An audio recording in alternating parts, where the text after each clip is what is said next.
నువ్వంటూ పుట్టినట్టు నా కొరకు ఆ చూకి అందలేదు ఇంతవరకు వచ్చింది గాని ఈడు ఒంటి వరకు వేధించలేదు నన్ను జంట కొరకు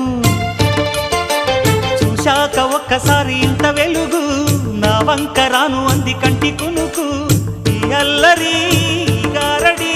నీ లీల అనుకోనా నీ పేరు ప్రేమ అవునా